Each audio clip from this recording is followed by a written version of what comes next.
Oi, amados, bem-vindo ao Papo Íntimo. Hoje a gente está aqui na casa do Leandro e da Cícia, aqui do nosso jeito, para falar, adivinhe de quê? Não podia ser um lugar diferente, né? Fantasias sexuais. Vem com a gente.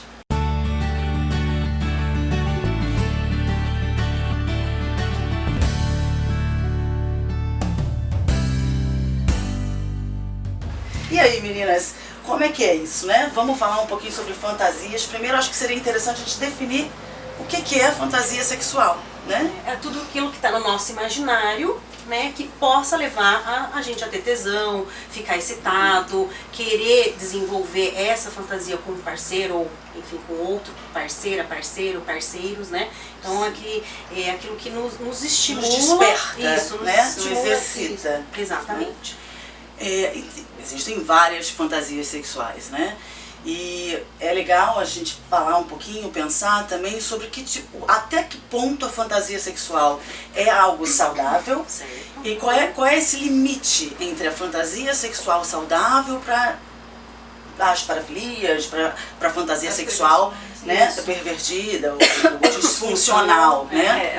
Acho que é importante a gente sempre pensar que se o sexo é sozinho, ou se, então para você realizar essa fantasia sexual é uma fantasia sua e que é capaz de você realizar sozinho, ou se você depende do outro ou de outras pessoas. Então sempre entender qual é o limite dessa outra pessoa que está com você, né? Ou com a questão de você compartilhar a sua fantasia, se aquela fantasia sua também é prazerosa para o outro. Tem que ter consenso, né? Exato. Consenso, eu acho que é a e tem que ser palavra consentido, né? Exatamente, né? E a questão também do objeto de desejo, né? Isso. Qual é esse objeto de desejo? Que eu acho que é o que define uma parafilia de uma fantasia sexual saudável, né? Se teu objeto de desejo é exclusivo e não é, né? Ser humano vivo maior de 18 anos, sim, né? Que fique claro isso, né, gente? E porque... aí sim, você pode estar num caminho mais pervertido. Isso, sim, disfuncional, o que né? pode acontecer com a pedofilia, Isso, né? exatamente. Que é uma fantasia sexual, acaba sendo uma fantasia sexual de homens ou de mulheres, de manterem relação sexual com crianças, né? E que isso chama então pedofilia. Então isso vai além do que é fantasia sexual. Na verdade, isso é uma perversão, que é uma parafilia e que é um crime. Exatamente, é enquadrado, né? Necessita de cuidados, obviamente, não só dessa criança que foi exposta, dessas crianças são expostas, e o cuidado também com o abusador ou a pessoa que precisa disso como fantasia, mas obviamente enquadrado como crime, né? E precisa ser levado a sério. E também entender que a fantasia em si não é um crime, mas a prática dela pode se configurar no caso, por exemplo, da pedofilia, né? Até se uma pessoa, para manter relação sexual, ter uma intimidade com outra, precisa no imaginário pensar em alguma outra coisa, como por exemplo crianças no seu imaginário, se ela não está mantendo relações sexuais com uma criança, claro que isso não é crime. Exatamente. Exato, tem que ficar claro para as pessoas não confundirem, né? Exatamente. Acho que também um outro exemplo de algo disfuncional dentro das fantasias é a zoofilia, né? Que é a prática sexual com animais, que realmente, como a Lu falou, que foge do ser humano vivo maior de 18 anos. Né? Exato, dessa definição mas, acho que é importante. Né, as fantasias são muito bem-vindas. Bem-vindas, né? exatamente. Acho que aqui a gente está... Exatamente. Então, assim, quais são as preferências de fantasias sexuais femininas, masculinas? O que leva a mulher a ter mais tesão, o homem a ter mais tesão, posições sexuais que levam um ou outro a ter mais tesão, né? Brincadeiras, jogos, lingeries, então, porque é a fantasia que vai te ajudar, né, a aumentar o engajar exatamente sexualmente, na prática sexual. Então é super bem-vindo, gente, fantasia. A gente sabe, por exemplo, que a prática sexual na posição de 4, a mulher de 4, né, para o homem é uma das, se a gente for considerar, de 10 homens, é a posição predileta. De fazendo 10 uma generalização, homens, 9 obviamente. vão achar, sempre vão achar essa preferida, né? Assim como a questão do menage, né? É a primeira fantasia sexual do masculino, né? A preferência. Dois homens, três, né? 2 homens e uma mulher, ou 2 mulheres e um homem. Enfim, são 3. É o trio.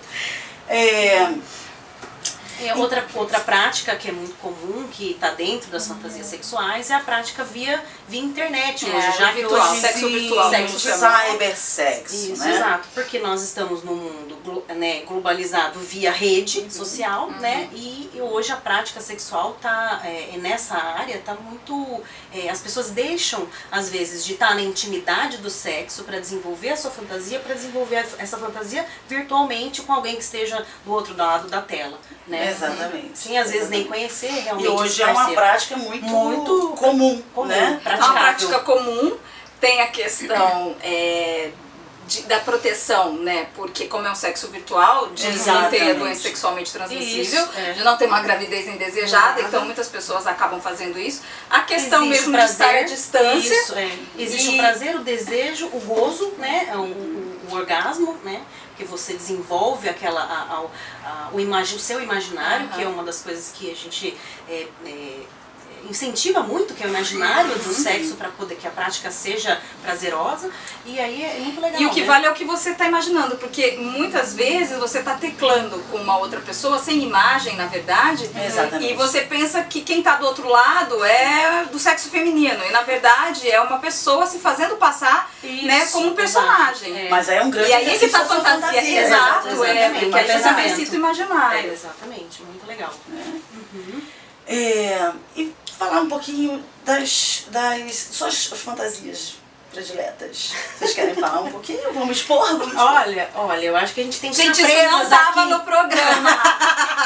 Ninguém me avisou. Aliás, eu tô curiosa pra gente desenvolver as nossas práticas Bom, sensitivas. você aprontou essa pra mim, eu também aprontei pra vocês aqui nessa caixinha surpresa hoje. Vocês não querem contar as fantasias? Tudo bem, a gente deixa isso pra depois. Bom, vamos falar do que chega pra gente. Nós somos ginecologistas, né, Carol? Então a gente atende... Sexo, a 3 a gente já falou. Sim, sexo a 3 a gente já falou. É o que mais o voyeur, chega, né? O que é o voyeurismo? Voyeurismo também tem bastante.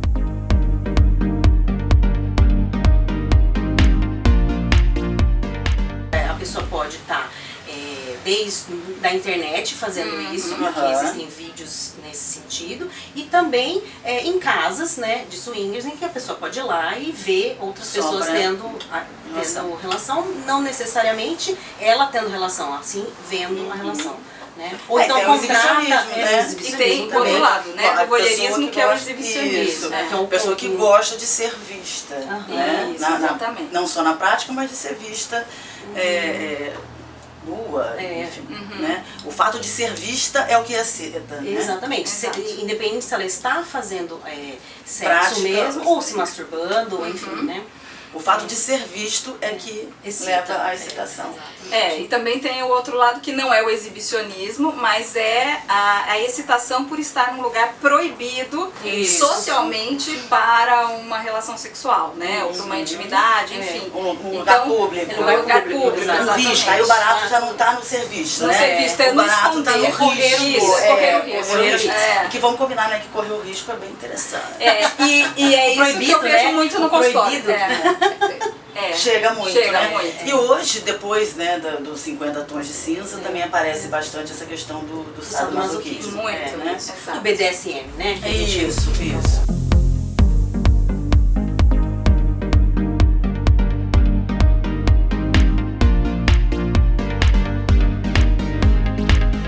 Aliás, o livro e depois o filme trouxe muito essa questão da discussão do casal que entra em contrato para que aquilo aconteça, né? Quer dizer, existe uma permissividade de um e um desejo do outro e de ambos, né? Porque a gente volta para a questão do consenso. Do consenso e do limite também, principalmente no sadomasoquismo. Sim. Você precisa impor um limite ao outro para que ele entenda que até onde você pode ir. Então você precisa dar esse limite, né? Então é importante, por mais que não é uma prática, é considerado parafilia, né? É considerado... O sadomaso saiu.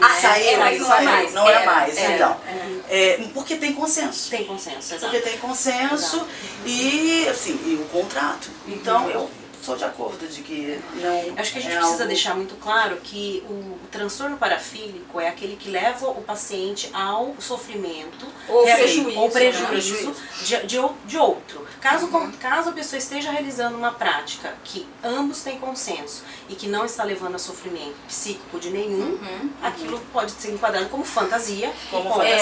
E além do que, a parafilia é quando a pessoa só consegue ter a excitação daquela maneira. Isso também é um desvio, né? Isso, do objeto de desejo. Exatamente. Por exemplo, mulheres que, ou homens, né, que gostam de ter relação com a mulher urinando, por exemplo. Né? E aí que você transforma, quer dizer, você só consegue exatamente, você só se excita se houver a pessoa estiver urinando, quer dizer, então a gente precisa trabalhar essas questões. Tem um deslocamento do objeto de desejo. Isso, exatamente. Então, gente, conta pra gente, deixa a gente saber, né, o que vocês acharam, né, e quais são suas fantasias, o que você pensa a respeito, tá bom?